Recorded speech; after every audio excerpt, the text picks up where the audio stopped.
Hello everybody, how are you? Hope everybody's doing well today. Well, it's almost Thanksgiving. Well, happy Thanksgiving to everybody. Hopefully you have a enjoyable time with your friends and family, and have a lot of food. Don't overeat. That's what I said. I probably overeat myself. So yeah, hopefully everybody get to spend the happy time with their families and friends. So anyway, today I want to actually talk about the pharmaceutical, the big pharma, the one of the big dynamic trios, the healthcare, the insurance company, and the big pharmas. If I have to put it in a few words, in short, they're just expensive, hundreds of billions of dollar industry, and they're still growing. They're getting too big, too expensive, and I guess it's very much corrupted. Well, at least I'm sitting out here in the back. Very nice view, sunsets. So a little disclaimer is these are all basically experience of my own. The times I have been through dealing with the insurance and doctors trying to get approval, how frustrating it is. It's all my own experience and opinion, and everybody has their own. And if you have certainly any medical questions and needs, please reference those to your doctor, or call your insurance company to make sure that you're covered for any kind of conditions.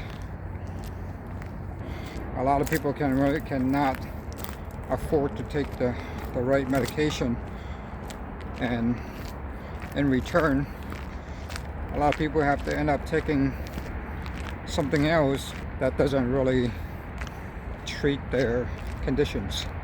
So that's in short. But the insurance company is probably the big blame for it as well, because how the healthcare, like I said, the big trio, how we work is the healthcare system, the insurance company, and the big pharmas are very much tied together. And if you can't get the insurance to approve, you're not getting the drug that you need. So what I talked about, the insurance company is pretty much a rip-off, right? But the drug company, the drug company is also pretty much a rip-off as well. I don't know how many of you guys have issues trying to get the medication that you need for whatever the reason, whatever the purpose, and the next thing you notice, of course, this is always insurance comes back and they deny your approval. Well, when the insurance comes back and deny your approval, it generally is because the medication is way too expensive, and then they'll come back and say, oh, there is an alternative, but the alternative generally is not nearly as good as the original, or what it was intended for. So generics, it's similar but not quite exactly the same. Medications like over-the-counter, Tylenols, aspirins, all that stuff, they do work for very minor stuff. If you fall, have a scratch on your leg or your hand, and you're in pain, take a little bit of Tylenols, that fixes your pain. But if you have a condition like mine, it's a major arthritis, rheumatoid arthritis, ankylosing spondylitis, an autoimmune condition, when I need a special medication to treat the conditions. And no, the over-the-counter medication is not going to work, and even the brand medication is not going to work. So, for instance, I have an autoimmune condition, and I just mentioned a minute ago. Now I'm treating with what they call biologics. The biologic medication in the United States, it's in anywhere upward of $5,000 to more than $10,000, is from what I saw some of the people in the group mention. That's how much it costs.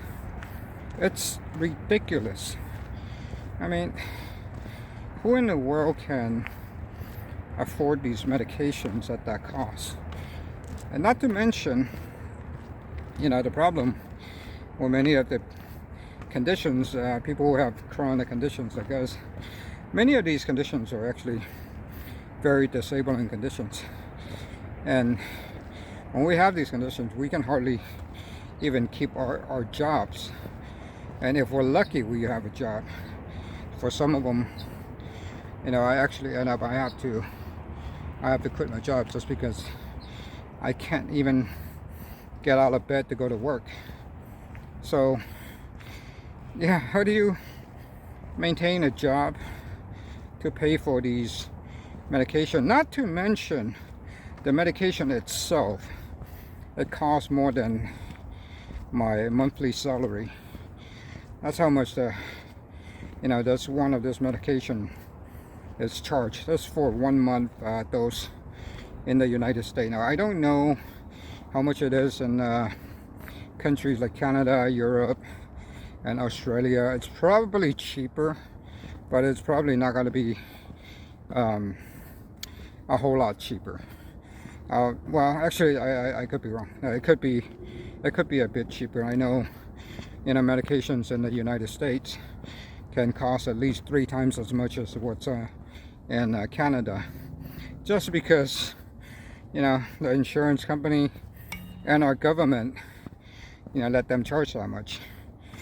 I don't know why the government said no, you have to cut these down to a certain amount, or 80%, so everybody needs it, can afford it, even if they don't have insurance, so they can pay for it on their own, and trying to get whatever left of our lives back with these medications. Yeah, many of these specialized medications, medication that treats diabetes, high blood pressures, all these very specialized medication can be very, very expensive. Just the most recent medication, the most recent one, all the antiviral medications, my gosh, they're expensive. The most recent issues we have is the pandemic, and when there's massive amount of money that's pumping into these pharmaceutical companies, like the government is spending, they can come out with a vaccine or a medicine to deal with these viruses in a year and a half, but they can't come out with other medications to treat other conditions that's been happening for decades. And then not only that, they still after all these money that the governments pay for them to do the research and developments, they still want to charge them $500 and plus for per dose of the medications. I don't know where that logic comes from. There are many other epidemics in many other fields, many other viruses, transmitted disease, all these many other transmitted disease like the HIV, HPV, all the other viruses that's out there as well that can also needs treatment. There are many epidemics around the world, but for some reason, you know, decades after decades, many of these medications or treatments are still not there yet. But as long as you can pump in billions of dollars, oh, they'll come out with some kind of a treatment in a year. Yeah, and let's see how they work. Is even if somebody's paying for the research and development, they still want to sell you the medication for a very high price after that. I'm talking about this Paclovax for treating the COVID-19 from Pfizer. There's another one from Moderna as well. I believe what I heard is that the it's free for the citizens now. The government's still paying for it, but they're still charging the government 500 something for a 1-week course of this medication. Yeah, if they're charging the government, you know, that's fine. We're not paying for it. But when the government stops paying for it, COVID's not going to go away. COVID is just going to be another flu, another cold that's going to linger on forever. So, you know, if anybody needs these antivirals later when the government's not paying for it, well, they're paying at $300 something, I mean $500 something dosage. That's expensive. Now, talking about another example is, you know, for rheumatoid arthritis, where you have medications like non-steroidal anti-inflammatory drug, like a drug called Celebrex. It's a good medication, but that medication it's almost $500, 500 something to $700 for a month of medication, and it depends on the dosage that you take as well. And sometimes with just that one medication, it doesn't work well enough to get us going through the day. So, you know, I don't know why the big pharma is charging so much. Well, particularly it's because the insurance company is very much tied to it, and you know, they said they needed, they want to get the money back for research. I completely understand, you know, research and development, all these money that needs to go in there before a medication is approved to the public. How much time, how much effort, how much money it's spent. Yes, I completely understand that, but when they release this medication after everything's done, the amount of money that they're charging, you know, to sell it to the citizens is outrageously high. They're not just getting the research and development money back.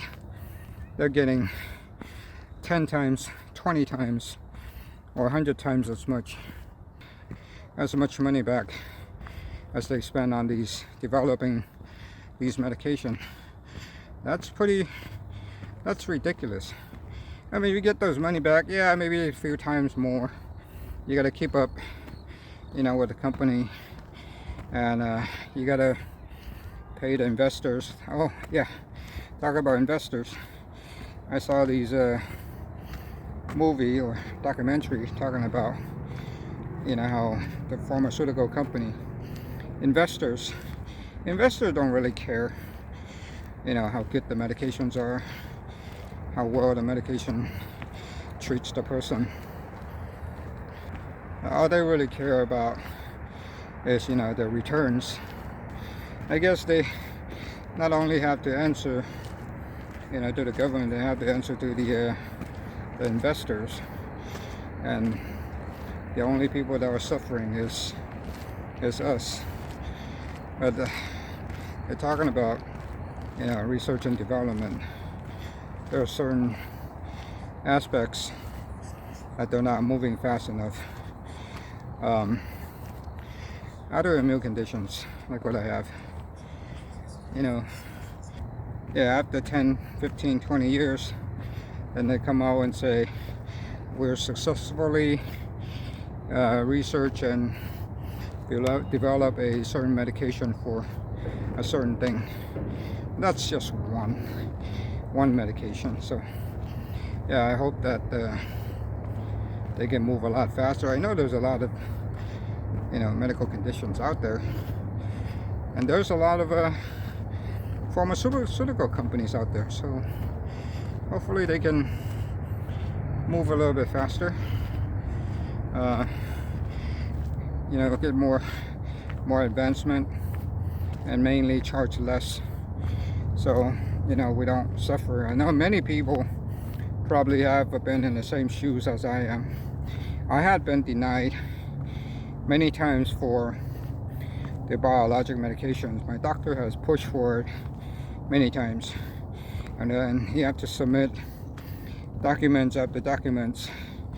Look, I believe 3 tries before the insurance approved the one of the biologic for my arthritis. There are many different conditions that can use these medications around the world as well. A lot of viruses around, a lot of transmitted disease. All these medications are just beyond the ability for certain people to pay. So anyway, yeah, that's my thoughts on the pharmaceutical companies. What are your thoughts? What are your experience? Have you ever been denied of a medication, or do you have to go on and use something else in replacement of something that could be better? So yeah, leave a message for me. I'd like to hear from you and see what your thoughts about your there's a bug around. See what your thoughts about the medication company, the drug company. Yeah, everybody's taking a whole bunch of drug nowadays, and that every time I go to a pharmacy, I don't know, for me, I get 1 or 2 medication, but I see other people, man, 10, 15 different types of medication going home. I don't even know if they even need it.